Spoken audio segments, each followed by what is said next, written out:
amamos a mensagem da cruz. Amém? Amém. E a próxima música que iremos cantar diz que não há outra rocha, nem há outro Deus como o nosso. Amém? Porque a nossa rocha eterna, essa rocha é quem? Jesus. Amém. É isso que iremos cantar neste momento.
Senhor dos senhores, a Rei dos reis, aleluia. Queremos adorar, Senhor. Fecha os teus olhos, adora o Senhor. Aleluia, aleluia. Para onde iremos nós? Para onde iremos nós? Se não correr para esta rocha da nossa salvação. Onde vamos construir nós a nossa casa? Se não for nesta rocha eterna e poderosa. Não queremos construí-la na areia. Não queremos construí-la na religião. Não queremos construir nos momentos emocionais. Mas a palavra eterna e o verbo, a palavra se fez carne e Ele habitou entre nós e o seu nome é Jesus Cristo, aleluia. A nossa rocha és tu, Jesus. A nossa rocha és tu, Jesus. Ser glorificado, ser engrandecido. Toma o primeiro lugar, Senhor. Vem falar a cada coração e a cada vida. Ter liberdade para te moveres no nosso meio. Oh, Santo Deus, poderoso Senhor. Nós invocamos o Teu nome nesta manhã. O nome pelo qual nós temos libertação. O nome pelo qual nós temos vitória. O nome pelo qual nós experimentamos a verdadeira liberdade. Obrigado, Senhor. Aleluia, aleluia. Adora Jesus, Jesus, irmão. coração. Aleluia, Senhor, podemos estar um pouco estranhos uns com os outros. Nós estamos na presença do Papá Celestial. Ele se alegra quando há festa, quando há adoração, quando há contrição, quando há arrependimento, quando há entrega.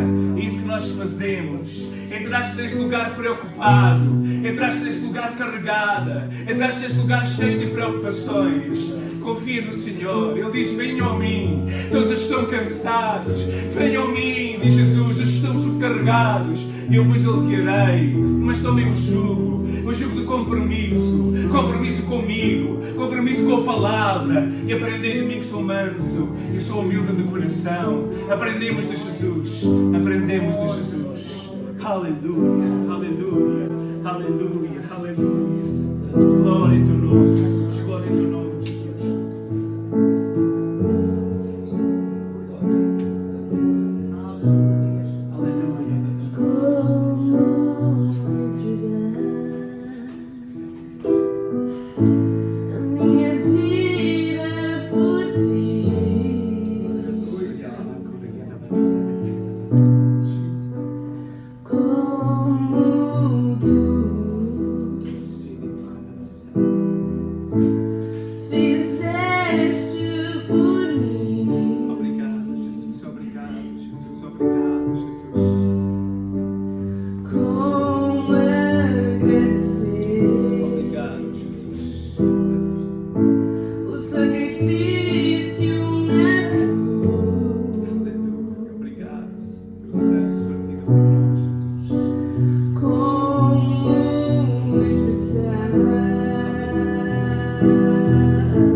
Tão grato estou, tão grato estou, tão grato estou por teres me dado a salvação.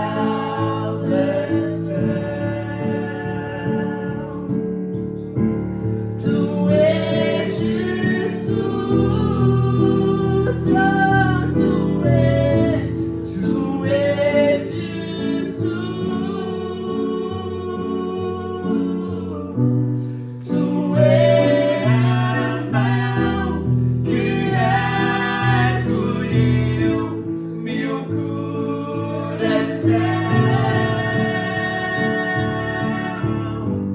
Tão grato estou, tão grato estou, tão grato estou por teres me dado a salvação.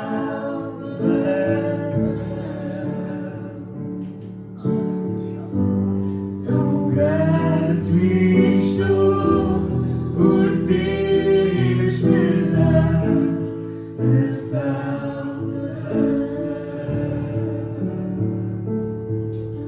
Obrigado, Senhor. Obrigado por preparaste tudo para nós através de Jesus Cristo. Obrigado pelo seu sacrifício na cruz do Calvário. Obrigado porque o seu sangue nos purifica de todo o pecado. Obrigado pela autoridade que nós temos, Senhor, sabendo que o sepulcro está vazio. Oh, pela confiança que nós temos, sabendo, Senhor, que este nosso Senhor, intercessor, advogado, Salvador, está sentado à tua direita, intercedendo por nós. E nesta manhã, Senhor, nós intercedemos, Senhor, por cada um de nós, cada circunstância, cada situação. Toma o primeiro lugar, Senhor, e fala-nos agora através da tua santa palavra, em a nossa oração no nome de Jesus. Amém, amém. Os irmãos podem tomar os vossos lugares. Obrigado, Miriam. Glória a Jesus, aleluia. Bendito seja o Senhor, amém. Glória a Deus, aleluia. Estou muito feliz por estar com os irmãos e por estes irmãos que nos visitam. Eu tive uma semana extremamente ocupada. Ontem ainda fiz uns 700 e tal quilómetros. Estive numa reunião no Porto, saí de madrugada, cheguei à noite. E então hoje tive que me levantar outra vez de madrugada para preparar a palavra do Senhor. Já tinha uma ideia. Porquê? Porque se nós estamos a viver uns dias que na nossa família são dias de muita ansiedade, de lutas, de preocupação, não é? Vamos casar uma filha na sexta-feira, então tudo isso traz sempre muita ansiedade, preocupação. E o Senhor falou comigo através da sua palavra, ainda bem, não é? Que Ele fala connosco através da palavra.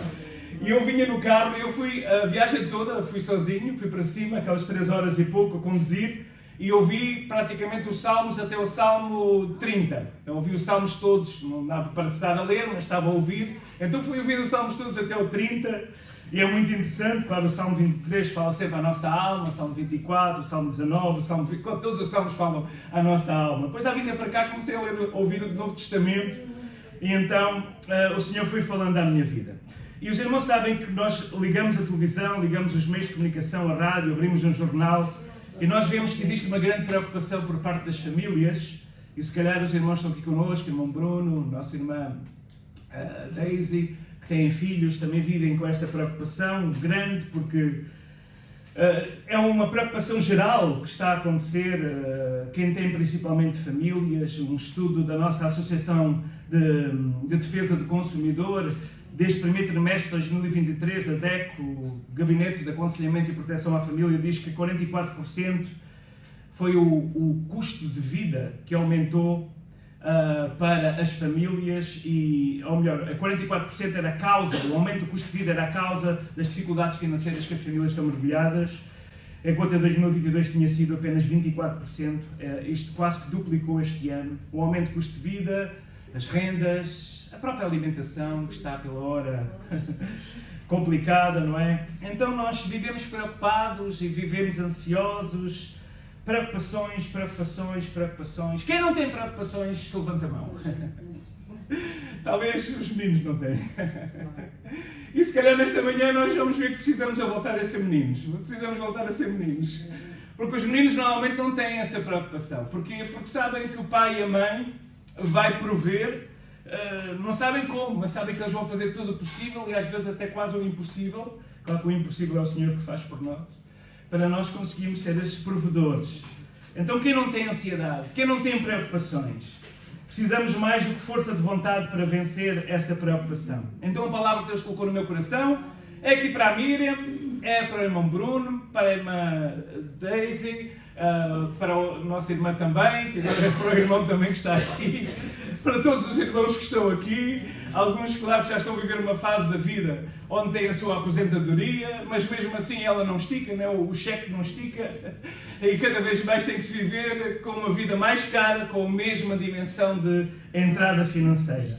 Então nós precisamos um pouco mais do que força de vontade, nós precisamos um pouco mais do que dizer eu não deveria preocupar com estas coisas, nós precisamos de fé. E a fé vem pelo ouvir e o ouvir pela palavra de Deus. Então abra comigo em Mateus capítulo 6. E nós vamos ver aqui no Sermão do Monte, esta legislação do reino, Jesus a falar com cada um de nós. E esta é uma palavra que eu digo também à minha esposa, nestes últimos dias de ansiedade.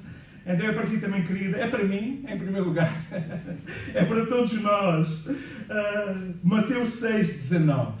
E nós vamos ler a palavra do Senhor e vamos encontrar aqui um respaldo, vamos encontrar aqui uma mão que nos levanta, no nome de Jesus. Eu não sei como é que o irmão e a irmã entrou aqui, mas eu sei como é que pode sair. Você pode deixar que a palavra penetre fundo na sua alma e traga paz, e traga confiança. Então diz sim Jesus Cristo, palavras do nosso Senhor Jesus, Mateus 6, 19. Não junteis tesouros da terra, onde a traça e a ferrugem tudo consomem, e onde os ladrões minam e roubam. Mas ajuntai tesouros no céu, onde nem a traça nem a ferrugem consomem, e onde os ladrões não minam nem roubam. Porque onde estiver o vosso tesouro, aí estará também o vosso coração. Eu vou fazer aqui uma pausa, só porque eu não vou pregar sobre estes 3 primeiros versículos, mas não posso deixar de mencionar isso. Nós temos muitos amigos, aliás temos família, a minha irmã, o meu sobrinho, a minha sobrinha vivem no Brasil, e temos muitos amigos lá e já viajámos várias vezes e sabemos que grande parte, às vezes, das pessoas que estão neste momento, neste grande fluxo de imigração, alguns deles até vêm porque passaram por situações de roubos, de assaltos, de assaltos violentos, situações de traumas violentos, e que vêm procurar aqui neste país, que é entre os 4 mais seguros do mundo, esperemos que continue assim, que o Senhor nos guarde, não é? Procurar um pouco de segurança, de estabilidade e fugir um pouco a essa ansiedade. Mas a verdade é que, enquanto estivermos aqui na Terra, nós não estamos livres desses ataques do maligno. E o Senhor começa logo por dizer, onde estiver o vosso tesouro, aí estará também o vosso coração. Eu não vou pregar sobre isto, mas é muito importante. Nós colocamos o tesouro naquilo que verdadeiramente importa e entendermos que o nosso tesouro tem que estar no céu. E aí temos que amealhar. Não há traça, não há ferrugem, não há ladrões que minam, não há nada para roubar a certeza, a confiança, quando nós temos o nosso tesouro no céu. Porque onde estiver o nosso tesouro, estará o nosso coração. Depois temos o segundo parágrafo, eu vou começar a ministrar a partir do 25, mas vamos ler o contexto todo. Verso 22. A candeia do corpo são os olhos, de sorte que os teus olhos forem bons, todo o teu corpo terá luz. Se, porém, os teus olhos forem maus, o teu corpo será tenebroso. Se, portanto, a luz que em ti há são trevas, quão grandes serão tais trevas. Ninguém pode servir a 2 senhores, porque ao há de odiar um e amar o outro, ou se dedicará a um e desprezará o outro. Não podeis servir a Deus e a Mamon. E Mamon significa aqui a firmeza, a certeza das riquezas.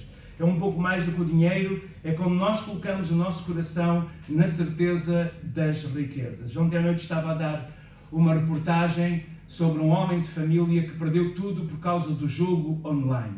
Perdeu não apenas o dinheiro, perdeu a credibilidade com os amigos, perdeu o emprego, perdeu a própria família e depois de fazer então este tratamento, a família está-lhe a dar uma segunda oportunidade. E é muito interessante porque nós na Aliança Evangélica, onde eu trabalho, já não sabem disso, nós recebemos há pouco tempo uma carta de confissão de um antigo membro de uma igreja e que enviou para nós em cópia a confessar o seu pecado do jogo e como aquele pecado tinha destruído o seu casamento, tinha destruído a sua família, tinha destruído a sua vida, e ele estava humildemente a confessar publicamente, e depois ele colocou isso também nas redes sociais, a confessar o seu pecado. Já é um passo para aquele que confessa e abandona o pecado, esse alcança misericórdia. Mas a verdade é que nós precisamos de ter olhos que não estejam nas trevas, mas termos esta luz da palavra do Senhor, e não podemos servir a Mamon, buscar a certeza, a segurança das riquezas, porque hoje podemos ter e amanhã nada sabemos o que irá acontecer. E olhem para aqueles nossos irmãos que tinham a sua vida estável em tantos lugares e repentinamente vem um furacão, vem um tsunami ou vem uma guerra, no caso da Ucrânia, e tudo o que têm perdem de uma forma inesperada e imediata. Então, o nosso tesouro, irmãos, tem que estar no céu. Aí nós sabemos que vamos para casa. E enquanto estamos aqui temos que viver de uma forma. Então, que forma que nós podemos viver para não dar lugar à ansiedade e à preocupação? Então vem Jesus nos dizer como. Vamos ler agora sim, a partir do verso 25. Por isso vos digo, não andeis cuidadosos contra a vossa vida, pelo que haveis de comer, pelo que haveis de beber. Nem andeis cuidadosos contra o vosso corpo, pelo que haveis de vestir. Não é a vida mais do que o mantimento, e o corpo mais do que a vestimenta? Olhai para as aves do céu. Elas não semeiam, elas nem cegam, elas não ajuntam em celeiros, e vosso Pai Celestial as alimenta. Não tendes vós muito mais valor do que elas? E qual de vós poderá, com todos os seus cuidados, acrescentar um côvado à sua estatura? E quanto ao vestuário? Por que andais solícitos ou preocupados? Olhai para os lírios do campo, como eles crescem. Eles não trabalham, eles nem fiam. E eu vos digo que nem mesmo Salomão em toda a sua glória se vestiu como qualquer deles. Pois, se Deus assim veste a erva do campo, que hoje existe e amanhã é lançado no forno, não vos vestirá muito mais a vós, homens de pequena fé? Não andeis, pois, inquietos, dizendo, que comeremos, ou que beberemos, ou com que nos vestiremos? Porque todas essas coisas os gentios procuram. De certo, vosso Pai Celestial bem sabe que necessitais de todas essas coisas, mas buscai primeiro o reino de Deus e a sua justiça, e todas essas coisas vos serão acrescentadas.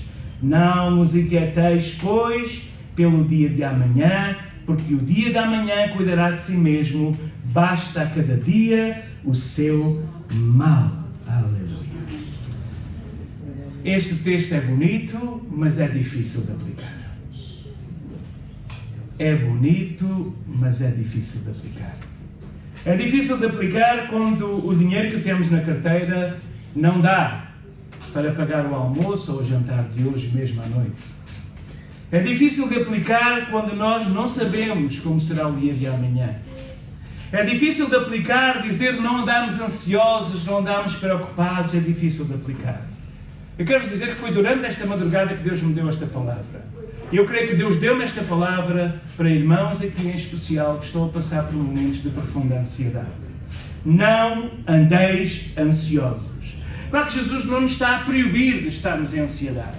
Jesus não está a proibir de nós não planejarmos a nossa vida. Jesus não está a dizer que é proibido fazer um planejamento, como diz lá no português do Brasil. Jesus não nos está a dizer que é proibido isso. Não é isso que Jesus está a dizer. Nós estamos a fazer planos, quando temos um casamento.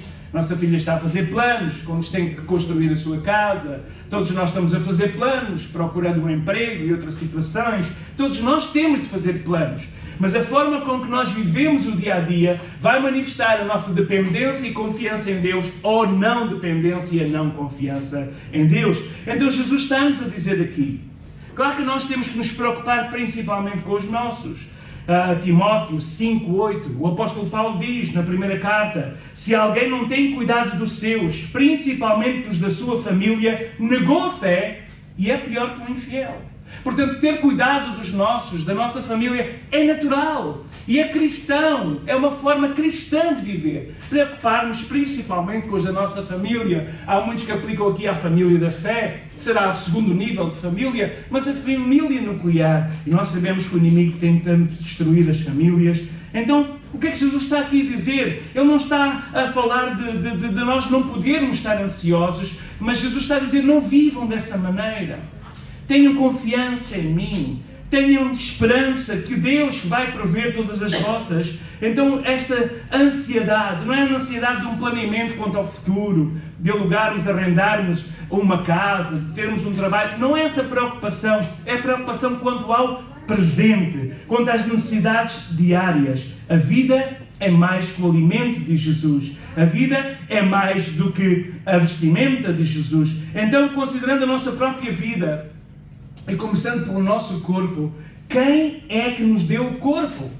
Quem é que nos deu a nossa essência, o nosso próprio corpo? A Bíblia diz que Deus é quem dá a vida. A Bíblia diz que Deus olhou. Às vezes nós pensamos que o inimigo planta assim pensamentos na nossa cabeça, que somos um fruto do acidente, de um pai ou de uma mãe que tiveram um envolvimento numa noite e nasceu a nossa vida, e nós pensamos que somos fruto desse acidente. Não! A Bíblia diz que Deus olhava os nossos ossos em formação no ventre da nossa mãe. Há um plano de Deus para cada um de nós. E cada vida que Ele coloca, quando o corpo está em formação e coloca em nós uma alma e faz de nós uma alma vivente, Deus quer chamar essa alma para si, para termos um relacionamento com Ele, para podermos estar perto dEle e termos um relacionamento diário, cotidiano com Ele. Ele é o autor da vida, e se Ele nos deu a vida, não nos dará o pão? Se Ele nos deu a vida, não nos dará a vestimenta? Não devemos nós confiar nele, naquele que providenciou a vida, daquele que nos deu o dom da vida? Não podemos confiar nele, que Ele vai providenciar também aquilo que nós precisamos para a manutenção dessa vida? Temos que confiar no Senhor. Então, quando nós olhamos e Jesus diz, olhem para as aves do céu. Nós temos aqui muitos pombos em Lisboa e é incrível, os pombos são incríveis. Tem uma capacidade de sobrevivência, não é? Tornou-se uma praga lá na nossa sede. Já recebemos uma carta da Câmara, um telefonema, por causa dos pombos que há ali, que estão ali a viver e estão a fazer confusão aos vizinhos. Porque os pombos, de facto, mas já repararam como os pombos não têm vergonha? Eles não têm vergonha. Eles são capazes, agora os pombos em Lisboa são capazes de vir comer as migalhas na mesa quando nós estamos ali a comer. Eles são capazes. Eu no outro dia estava, e não são os pombos. Não são os pombos. Os pombos, eles são mesmo, não é, como alguém disse, ratos quase com asas, não é? Eles vêm e vão comer, e andam ali, e entram no supermercado, e entram nos cafés. Às vezes estamos no café, ele tão bom para entrar, pelas mesas, para ir buscar comida. Eles não têm celeiros, eles não têm armazéns, eles não vão se alimentar aos restaurantes. No outro dia nós estávamos a passear, penso que já contei isto, ali no Parque das Nações, tínhamos ido a reparar o nosso carro, e parámos ali numa esplanada junto ao rio, eu e a minha esposa, um momento, os dois, e um estrangeiro que estava ali, claro que os estrangeiros já acham graça a tudo, não é? Eles colocaram uma, não sei se era uma queijada, um bolo bem grande, hein? E eles colocaram assim, os passarinhos vieram comer. Os passarinhos levantaram-se naquela manhã e começam a cantar ao Senhor: oh Senhor Criador, Tu és tão bom, qual será o menu para hoje? E quando de repente eles veem ali uma tarte, os passarinhos: oh Deus, Tu és tão bom, e vão lá e comem da tarte. E o homem pagou naquela esplanada provavelmente uns 3 ou 4 euros por aquela tarte, porque era muito caro. Nós bebemos só um café, mas aquilo era muito caro. Então, imagina um passarinho a comer num café VIP, a comer ali uma tarte, porque Deus providencia. Então, na altura, os pássaros, não é? Já vinham nas sementeiras, os grãos que sobraram depois da cega, vinham e comiam. Jesus disse: olhem para os pássaros, olhem para os passarinhos, olhem para as aves do céu. Verso 26, eles não semeiam, não foram eles que lançaram a semente à terra, eles não cegam, não foi eles que lançaram a foice para semear, mas contudo, o vosso Pai Celestial, atenção, que não é o Pai dos passarinhos, porque Deus não tem filhos passarinhos, mas Deus tem filhos chamados chamados Bruno, chamados Miriam, chamados Josué, Isabel. Jesus tem filhos com nomes, pessoas. Então ele diz, contudo o vosso Pai Celestial os alimenta. Será que vocês não entendem que tem muito mais valor do que os pássaros? Tem muito mais valor do que as aves? Tem muito mais valor do que esses pássaros que vivem aí? Então, irmãos, não andeis ansiosos. Mas como não andar ansiosos?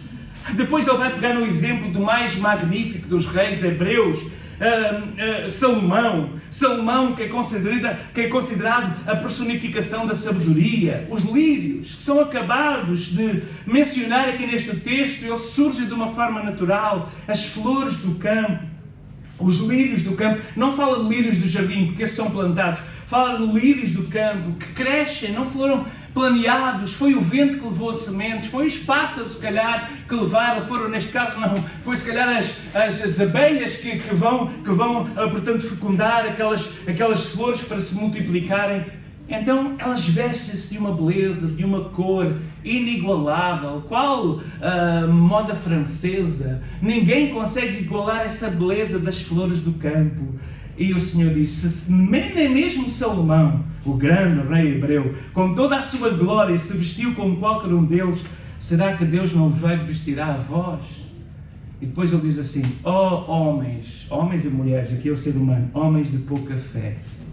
E este homens de pequena fé é uma expressão usada 4 vezes aqui em Mateus. Não é uma advertência, no sentido, não é uma repreensão, no sentido de dizer, vocês não têm fé, não é isso. É uma forma carinhosa de dizer, homens de pequena fé, dizendo, a tua fé é pequena, mas eu quero aumentá-la. A tua fé é pequena, mas eu quero fazer crescer. Confia em mim, descansa em mim. Então ele diz, se Salomão não se conseguiu vestir assim, e se Deus veste a erva que hoje existe e amanhã lançada no forno, não vos vestirá muito mais a vós, homens de pequena fé. Então, verso 31, não andeis, pois, inquietos, dizendo que vamos comer, que vamos beber, com o que é que nos vamos vestir? E depois Jesus tem aqui, na minha Bíblia, na versão Almeida, está entre parênteses, no verso 32, que diz, porque todas essas coisas os gentios procuram. Isto é muito importante, irmãos, porque os gentios é que dão a atenção às coisas materiais em primeiro lugar. E nós não somos mais gentios. Nós somos filhos, nós somos povo de Deus.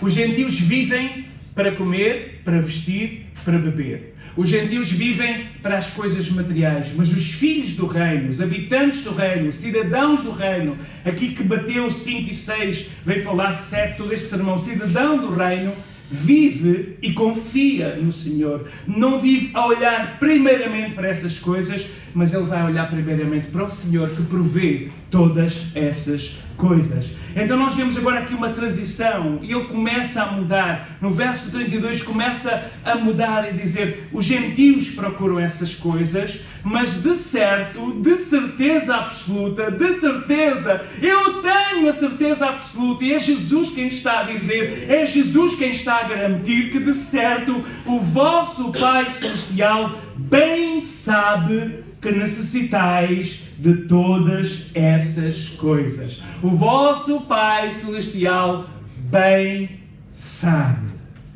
Bem sabe. Se o Pai da Terra sabe, às vezes é distraído, se calhar às vezes só a mãe é que sabe. Mas se o pai ou a mãe sabe, quando nós precisamos de alguma coisa, quando começa a ver que a sola do ténis está a descolar, quando começa a ver que as calças, bom, agora usam-se as calças curtas, portanto já não dá para ver quando elas estão curtas, porque toda a gente gosta de mostrar a canela. Mas pronto, quando começamos a ver que a camisa já começa a sair e a aparecer aqui um pouquinho da barriga, então o pai e a mãe sabem, olha, ele está a precisar de comprar uma nova camisola. Não, camisola para o brasileiro é camisa de dormir para nós, não é? Está a precisar de uma nova t-shirt, está a precisar de uma nova blusa, está a precisar de uma nova vestimenta. Então, se nós na Terra sabemos, se nós quando vemos que ele anda ali a olhar para os armários, à procura de alguma coisa, anda de um lado para o outro e percebemos, ele precisa de comer qualquer coisa. Ou quando começa a ficar muito inquieto e nós se nós que somos pais sabemos, será que o nosso Papá Celestial, o nosso Pai Celestial não sabe que necessitamos dessas coisas? Então Jesus diz, tenham calma, fiquem quietos, acalmem o vosso coração, tenham paz em mim, tenham confiança em mim. O vosso Pai Celestial é um Pai provedor. Diga comigo, Pai provedor. Consegues dizer? João Marcos? Pai provedor. Agora já estou a misturar os nomes. Como é que é? Lucas? Muito bem! Pai provedor! Agora o que é que isso significa? Agora é que é mais difícil, não é? O que é que isso significa? Pai provedor, o que é que isso significa? Provedor é quem? Isso, quem supra as necessidades, quem provê, quem dá o que nós precisamos. Então Jesus está a dizer, o vosso Pai Celestial é um Pai provedor. É um Pai. Agora reparem bem, Jesus está a apresentar aqui o Pai dele, que é o nosso Pai, o Deus Pai, como Pai. Jesus não está a apresentar como Deus, o Yahvé Todo-Poderoso, que os gentios têm medo. Jesus não está a apresentar como Yahvé, o Senhor da vitória, o El Shaddai, que Ele é o El Shaddai. Todo-Poderoso, o Senhor da guerra, o Senhor da vitória. Mas Jesus não está a apresentar o Pai como Deus da guerra. Jesus não está a apresentar o Pai como o Criador de todas as coisas, também está implícito. Mas Jesus está a apresentar o Pai como nosso Pai. Como aquele que toma cuidado de nós. É um Pai diferente do Pai da terra. Porque este Pai que Jesus apresenta e que a Bíblia apresenta é um Pai que diz, mesmo que o teu Pai da terra te abandone, eu, teu Deus, não te abandonarei, eu não te deixarei. Este é o Pai Celestial. Mas às vezes a nossa cosmovisão é de um Pai que falhou, de um Pai que partiu, de um Pai que abandonou, de um Pai que morreu cedo e nos deixou órfãos. E sabem, às vezes nós nos portamos como órfãos. Eu fiquei órfão, já não sei há quantos anos, muito cedo. Não tão cedo como outras pessoas, não é? Mas o meu pai tinha 59 anos quando partiu, minha mãe também partiu muito cedo. Eu não sei, aquela ideia de não ter os meus pais, mesmo sendo já um adulto, já tendo filhos na altura, quando isso aconteceu, aliás foi na altura que a Miriam tinha acabado de nascer, há pouco tempo, portanto, quando isso acontece, ficamos com aquela ideia, os nossos pais, mas é o ciclo da vida. Agora há pessoas que perdem os pais muito cedo, ou os pais abandonam muito cedo, e não sabem. E quando nós pregamos sobre o pai da Bíblia, eles ficam na ideia daquele pai que abandonou. Se calhar, talvez vamos falar de um avô que ficou com essa imagem, ou de uma mãe que tem essa imagem, para nós entendermos, Deus é um Deus provedor, Deus é um Deus que se preocupa, Deus é um Deus que quer realmente se relacionar connosco nesse relacionamento filial, nesse relacionamento de intimidade. Então, como crente, nós não somos gentios, nós temos um Pai Celestial que promete cuidar de nós, nós temos um Pai Celestial que se preocupa connosco, nós temos um Pai Celestial que é Deus, que diz, tu és o meu filho, porque é que tu estás assim como um órfão?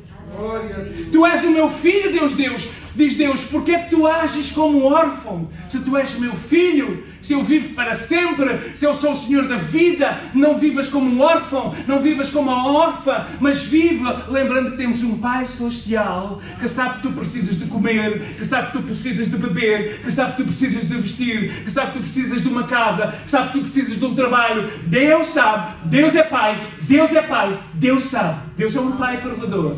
Se nós colocarmos a confiança, se nós conseguimos vencer a ansiedade, se nós conseguimos vencer. 1 João 3,1 diz assim, vejam como é grande o amor que o Pai nos concedeu, sermos chamados filhos de Deus. É o que de facto somos. Por isso o mundo não nos conhece, porque ele não o conheceu. O mundo não conhece este Pai. Mas nós conhecemos este Pai. Ele é nosso Pai Celestial. Ele é este Deus, mas Ele é Pai. E a entidade é importante, irmãos. Quando aquelas crianças são roubadas, como ouvimos aquelas notícias da Ucrânia, em que uma série de crianças foram levadas pelos russos para serem ensinados nas escolas, tirados dos seus pais. Os pais e as mães vivem numa guerra tentando descobrir onde estão os seus filhos. Aquelas crianças crescem sem identidade, a identidade passa a ser o Estado, passa a ser um orfanato, passa a ser uma instituição, passa a ser uma mulher que cuida deles e perde a identidade. Eu estava a ministrar a semana passada lá na sede, na nossa igreja sede, no Lumiar, e estava a dizer que tinha ouvido nesta semana um pastor que veio a Jesus já muito tarde, quer dizer, mais velho, já era o homem feito, mas ele foi abandonado pelo pai e pela mãe. A sua mãe deixou ao cuidado de uma mulher que tomou conta dele. Ele teve irmãos do coração. Aquela mulher tinha sido a sua mãe de criação, né? Eles nunca, pelo que eu entendi, nunca o chegaram sequer a adotar, mas ele viveu. E ele toda a vida cresceu com aquele sentimento. Porquê? Porquê que a minha mãe me abandonou?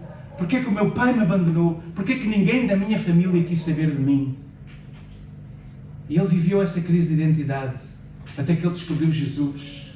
E descobriu que através de Jesus nós somos feitos filhos de Deus. E ele recupera aquela identidade. Ele hoje é um líder das igrejas ali em França. E ele recupera aquela identidade como líder, como pastor agora, até como pai espiritual de tanta gente. A sua identidade está em Cristo e em Deus Pai. Irmãos, não se esqueçam, a nossa identidade tem que estar aí. Este é o nosso privilégio. A identidade é importante para a nossa cultura. É importante. E Deus é Pai. Jesus disse, o vosso Pai Celestial. Então, se nós somos cidadãos do reino, nós não somos apenas cidadãos que temos como Senhor o Deus Todo-Poderoso, mas este Senhor tornou-se no nosso Pai. E a nossa identidade está em quem somos. Eu sei quem sou em Cristo. Eu sei quem sou em Cristo. E o privilégio do filho é ser herdeiro da herança. Noutros países é possível deserdar filhos. Em Portugal não é.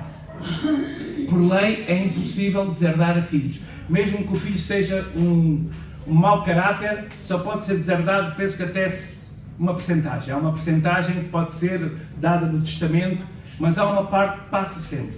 Há uma proteção no nosso país. Nos outros países não são assim, mas no nosso país é assim. Existe então uma herança que é natural por causa da filiação.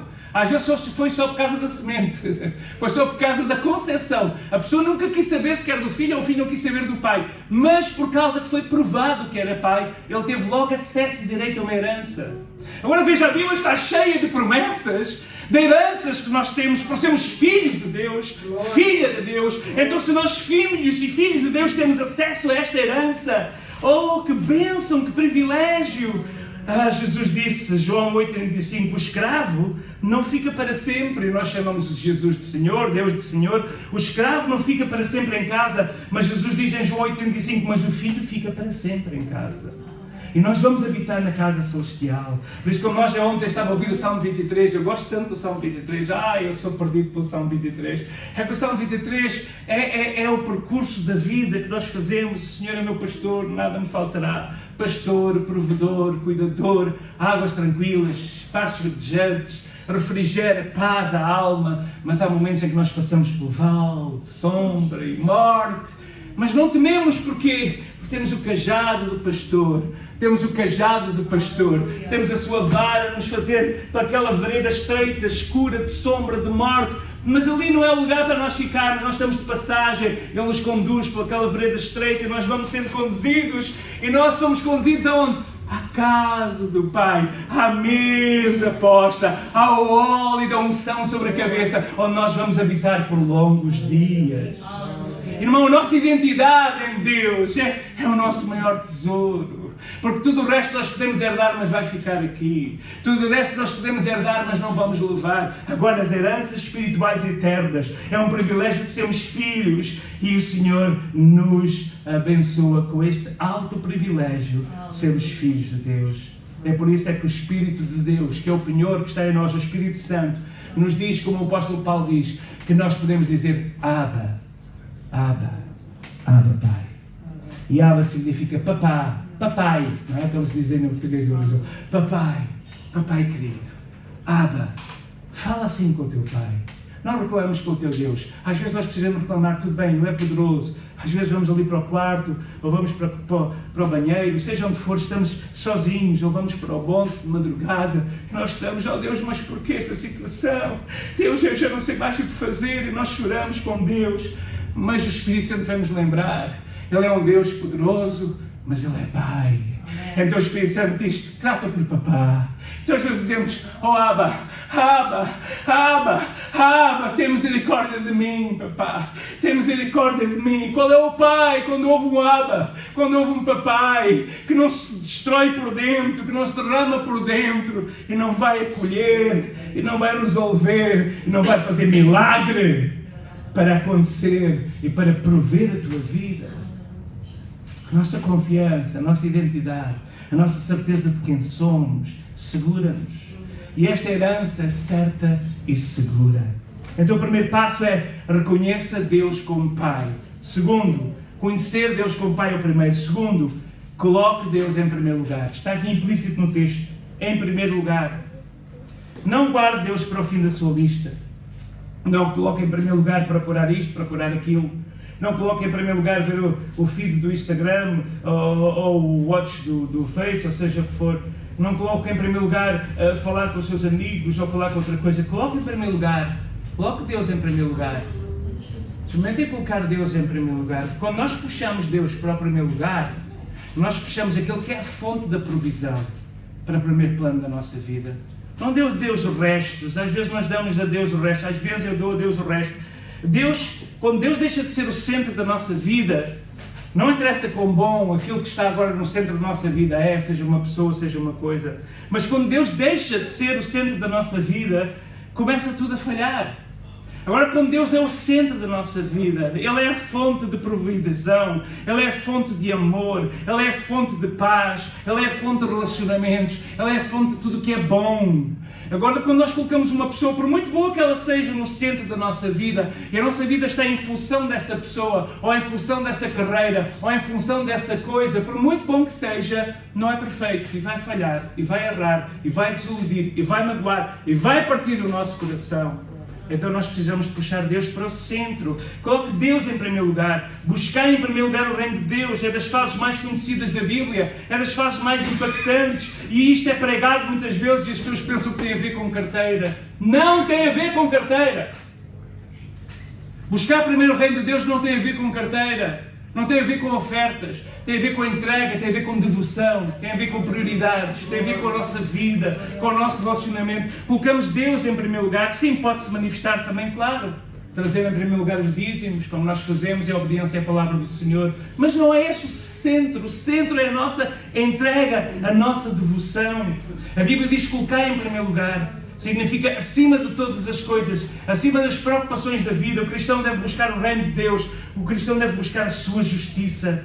O cristão deve fazer planos, a sua intensidade é buscar o reino, o plano do reino, a implementação do reino, buscar antes das riquezas, antes dos prazeres, antes dos sonhos, antes dos objetivos, o reino de Deus, o reino de Deus, o reino de Deus. Ontem eu estava ali no Porto numa reunião com os pastores do Porto e com os irmãos da Associação do Ligramo. Nós vamos fazer uma campanha lá no Pavilhão Rosa Mota, no ano que vem. E eu estava ali sentado e eu fui como observador. Eu sou de Lisboa, portanto fomos só observar. Os irmãos pediram, vem aqui Josué, porque toda a gente conhece e faz aqui a ligação em todas as igrejas diferentes e denominações. E eu estava lá, mas começou logo são os sonhos, aquilo, o reino, a ideia de uma campanha ali no centro do Porto, e começou logo a pensar e começou logo a dar ideias. Eu tinha dito à minha esposa que ia só observar e ficar calado, porque eu por mim estava a dar ideias para o título, para o nome, para fazer um concerto no dia anterior à noite para os jovens, e coisas que podíamos fazer nas ruas, e onde podíamos ter o escritório, porque o reino, a ideia do reino de Deus, quando nós colocamos em primeiro lugar o sonho do reino de Deus, a implementação do reino, de pessoas serem transformadas pela salvação, nós pregarmos a Cristo, partilharmos Cristo, quando nós colocamos isso em primeiro lugar, é uma fonte de coisas boas que começa a jorrar. Agora, quando nós colocamos as coisas da terra em primeiro lugar, essa água é uma água inquinada, ela sacia sede. E vamos beber e vamos sempre ter sede. Aquela mulher samaritana tinha procurado relacionamentos com homens e já tinha tido vários maridos e o que vivia agora não era o seu marido. E Jesus disse, essa água nunca vai saciar a tua sede. A água de relacionamentos com homens não vai saciar a tua sede. A água aqui do poço não vai saciar a tua sede. Mas a água que eu te der fará em ti uma fonte de vida eterna, uma fonte de água viva que jorrará para a vida e para a eternidade. Então essa fonte de água viva, quando nós deixamos de estar preocupados tanto com o amanhã, mas qual é o nosso papel do reino? O que é que Deus pede de nós? O que é que Deus quer que nós façamos? Nós ficamos entusiasmados, começamos a sonhar com o reino. Quando eu sonho com o reino, a felicidade vem ao de cima, a alegria vem ao de cima. Se nós vivemos preocupados com o amanhã, se nós vivemos preocupados sobre o amanhã, nós não vamos conseguir desfrutar o hoje. Então vamos buscar primeiro o reino de Deus, ok? O segundo passo, buscar primeiro o reino de Deus. Vamos buscar qual é o plano de Deus. Olha, meu querido, eu não conheço a vossa história. Os irmãos estão aqui hoje pela primeira vez. Não conheço, também conheço pouco, estou aqui há muito pouco tempo. Conheço até mesmo os irmãos, também conheço muito pouco. Os irmãos que estão aqui há muito tempo, eles conhecem há muitos anos os outros. Mas eu conheço muito pouco. Só conheço mais aqui esta Miriam, conheço desde o dia que ela nasceu, que é a minha filha, e a minha esposa que conheço há 26 anos. Mas já conhecia antes, mas agora é um relacionamento, não é? Mas eu não conheço a vossa vida. Mas se vocês fizerem um foco, dizer assim, o que é que Deus tem para mim nesta terra? O que é que Deus tem para mim? Vocês colocarem o foco ao contrário, em vez de preocuparem-se o que é que vocês vão ter, perguntarem o que é que Deus tem para mim. Vocês colocarem o foco aí, vocês vão ver Deus a abrir portas e a fazer milagres e maravilhas incríveis e incomparáveis. Porque Ele é Deus provedor, mas a metodologia é colocar o seu reino em primeiro lugar. E nós dizemos, Deus, eu não entendo o que é que eu vim aqui parar. Eu estou aqui, nesta confusão. O que é que tu tens para mim? E quando chegares a uma situação que não sabes o que dizer, não o que fazer, pergunta, Deus, o que é que tu tens para mim nesta situação? Qual é o meu papel no teu reino? O que é que eu tenho de fazer agora? Qual é o meu papel? E deixa que Deus traga a revelação. E com a revelação vem a provisão. Quando Ele dá a visão, Ele dá a provisão. Quando Ele dá a visão, Ele dá a provisão. Quando Ele dá o sonho, Ele vai concretizar. Então busca em primeiro lugar o reino de Deus. Porque um dia, quando entrares no céu, tu não vais levar nada, não é? Eu já contei aqui a história do azulejo. Foi aqui, não foi que eu contei? Estou a ficar velhota, não é? Foi aqui? Agora ninguém se lembra, não sei quem é que está mais velhote, sou eu. Estou a brincar. Aquele irmão que trabalhou a vida toda para ter uma barra de ouro. Não contei aqui? Sim. Contei, agora já se estão a lembrar, não é? Ele a vida toda a trabalhar para ter uma barra de ouro, um lingote de ouro. Ele esforçou-se, comeu, teve uma casa mais pobre, teve aquele... E depois tinha aquele lingote de ouro. Deixa eu ver aqui, já aqui há algum lingote de ouro. Não há. Mas pronto, tinha aqui um lingote de ouro, ele passava luz no lingote. Meu lingote, a minha barra de ouro, Ele disse, Deus. Ele foi ao médico, o médico disse, vais morrer. O médico foi bruto, também não foi assim a história, estou a resumir. Então vais morrer. E ele disse, mas a minha barra de ouro vai ficar aqui. Deus, deixa-me levar a barra de ouro para o céu, E claro, isto é uma história, não é? Na verdade, nós não levávamos a barra de ouro, mas Deus disse, ok, leva a barra. Então ele está a entrar no céu. Está ali. Eu não sei se é o Pedro, se é o anjo, se quem é que está lá. Os católicos dizem que é São Pedro, não é? Nós dizemos que é um anjo. Nós até dizemos que é Jesus que nos vai receber, mas ok. Não importa quem estava lá veio ele com a sua barra de ouro. Para entrar no céu. E está lá o anjo do outro lado. Bem-vindo. Barra de ouro. Vou entrar no céu. Com a barra de ouro. E o anjo fica... Bem-vindo. Eu vou fazer aqui um drama por causa dos meninos, não é? Então, barra de ouro. Barra de ouro. Isto é uma barra de ouro. Então o anjo diz assim, desculpe lá fazer uma pergunta. Barra de ouro? Desculpa lá fazer uma pergunta. Pergunta. Porquê que você está agarrado em um azulejo? Sim, entre. Aqui as paredes é tudo ouro. As ruas é tudo de ouro. Você trouxe um azulejo para quê? Nós temos aqui bastante. Irmão, nós não, as coisas daqui não se comparam com aquilo que o Pai Celestial tem preparado. Então quando nós confiamos neste Deus, em quem nós podemos descansar, em quem nós podemos confiar, Ele é Deus provedor e Ele é Deus que é Pai. Mas nós temos que colocar as prioridades de uma ordem correta e colocar o reino de Deus em primeiro lugar. Vou dar então a terceira chave e depois a quarta rapidamente para terminar. A Bíblia diz para não andarmos preocupados com o dia de amanhã também. Diz aqui no verso 34. Não vos, pois, inquieteis pelo dia de amanhã, porque o dia de amanhã cuidará de si mesmo. Basta a cada dia o seu mal. Então, se tu vives preocupados muito sobre o dia de amanhã, tu nunca vais desfrutar o hoje. Se tu vives preocupado com o que vai acontecer amanhã, tu não experimentas o hoje. Eu hoje estava aqui a experimentar o hoje, da Miriam, mesmo errando aqui alguns acordes, a dirigir o louvor, não é? Estava a gozar o hoje e não estava a pensar no próximo domingo, onde ela já está com o marido, noutra terra qualquer. Eu estava a desfrutar o hoje. Nós fizemos muita questão quando sabemos que a igreja lá onde ela estava fez a despedida a semana passada, disse, vejo connosco a graça. Ela escreveu lá, desfrutar o hoje. Desfrutar a última...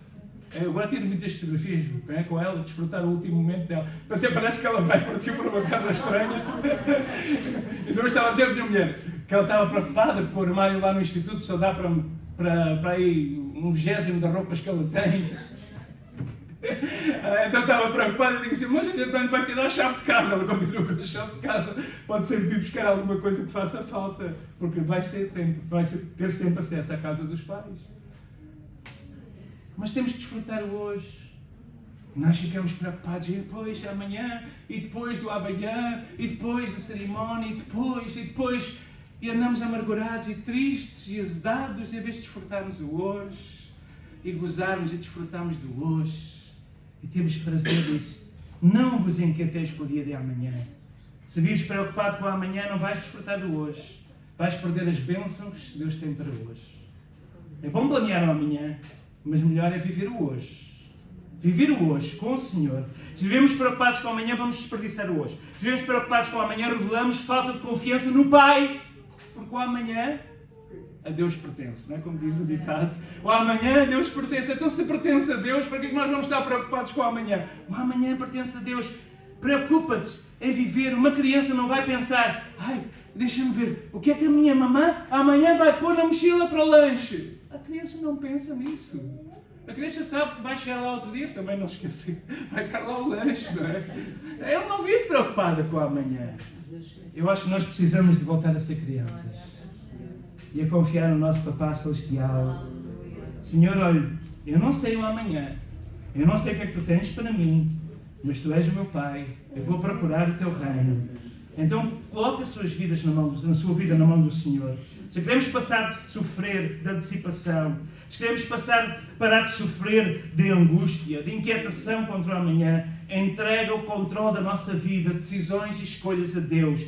Ele sabe o que é melhor para nós. Romanos 12:2 é o versículo lema da minha vida. Não vos conformeis com este mundo, mas transformai-vos pela renovação do vosso entendimento, para que experimenteis qual seja a boa, perfeita e agradável vontade de Deus. Então, se nós buscarmos o reino de Deus, se nós transformarmos a nossa mente, o mundo preocupa-se com o amanhã, nós preocupamos com o hoje. Não significa não fazer planos, já disse sobre isso, ok? Por fim, quarto e último.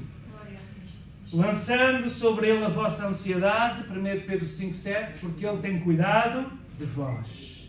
Lançando sobre ele toda a vossa ansiedade, porque ele tem cuidado de vós. Então, como é que nós podemos lançar a ansiedade? Como é que nós podemos confiar no cuidado de Deus? Que Deus cuidará de mim. Deus cuida de mim. Amém? Como é que nós podemos ter esta certeza que Deus cuida de nós? É que temos que aprender a cada dia. Aprender a confiar. Aprender a depender. Vamos usar... irmãos, querem que eu vos dê para aí uns 50 exemplos? Não agora, mas irmãos dizem, pastor dá, mas não agora, porque nós temos que ir almoçar. Mas eu podia-vos dar muitos exemplos de como Deus foi fiel na nossa vida. Quando nós viemos para Lisboa, nós nunca conseguiríamos pagar uma renda para a nossa família grande aqui em Lisboa. Como Deus fez um milagre e preparou para nós uma casa perfeita para as nossas necessidades, porque Ele sabia que ia haver a pandemia, uma casa com quintal, onde nós comíamos lá fora na rua, quando os outros estavam fechados nos seus apartamentos. Passou a pandemia, nós já não conseguimos fazer a viagem porque era longe aqui. Deus preparou o apartamento, o pastor Ramalho saiu e Deus deu-nos um apartamento dentro do nosso orçamento, no coração de Lisboa, ao lado da faculdade da Miriam, ao lado do nosso escritório da Aliança Evangélica. Irmãos, estávamos nós preocupados, nós tínhamos decidido não procurar. Nós dissemos, nós não vamos procurar, nós não vamos fazer mudança. Eu já fiz para aí umas 20 mudanças ao longo da minha vida, eu estou cansado de mudanças. Parece que o Senhor está sempre a chamar-nos para mudar, mas pronto, este também é um ministério. É quase o meu ministério, é um ministério de mudanças. Ontem cheguei ao Porto, estava um amigo pastor, e ele estava assim todo informal, eu pensava que ele vinha para a reunião, tu estás assim vestido para a reunião. Tenho à vontade com ele na brincadeira, era uma reunião importante com o pessoal da Billy Graham. Ele, não, eu vim ajudar na mudança de uma irmã da igreja. ok, tu não estás para a reunião? Não, eu não vim, eu vim na mudança. Ele próprio disse, eu vim para fazer a mudança. Eu digo, pois os pastores são especialistas em mudanças. Mudanças. Quando nós não nos preocupamos e entregamos a preocupação ao Senhor, Ele tem cuidado de nós. Na versão livre diz, entreguem-lhe toda a vossa ansiedade, porque Ele cuida de vós.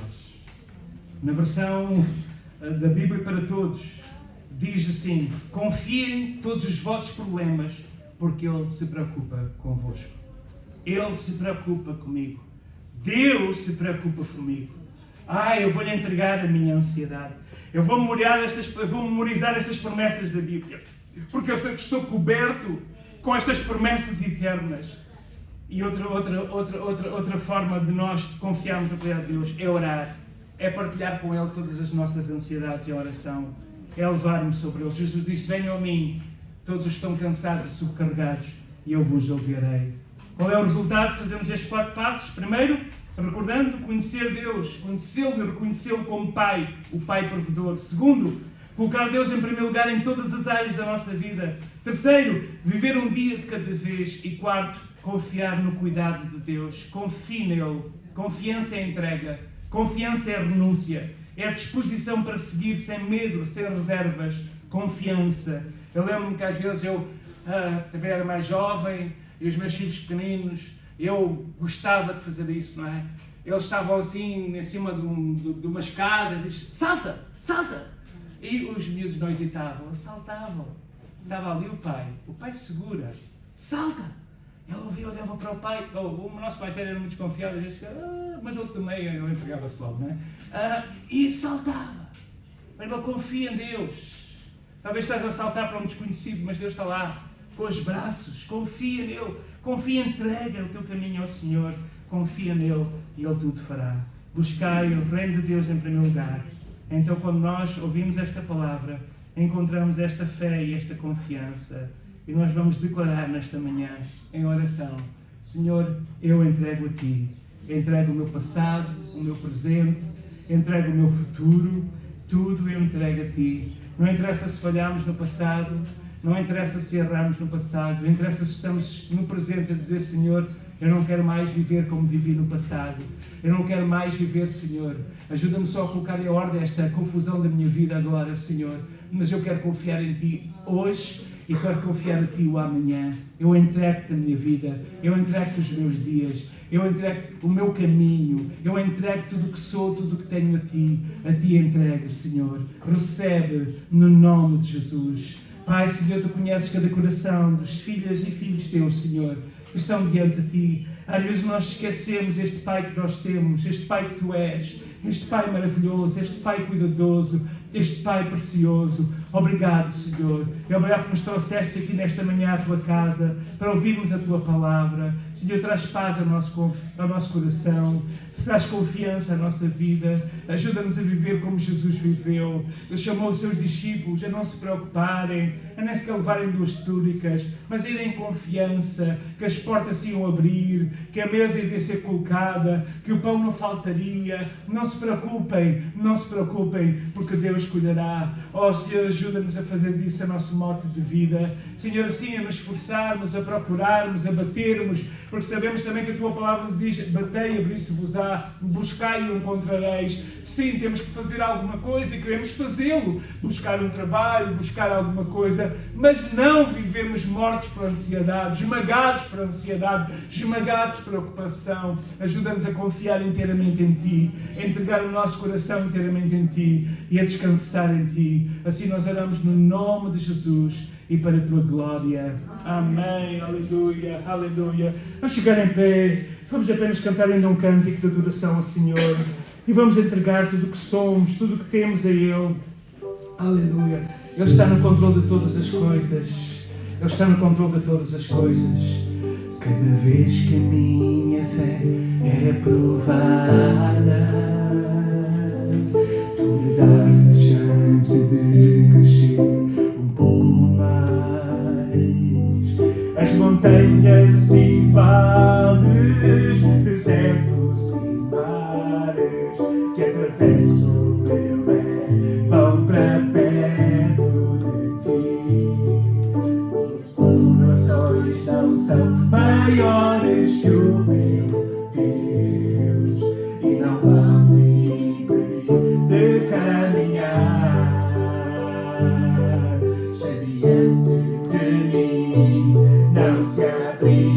aroma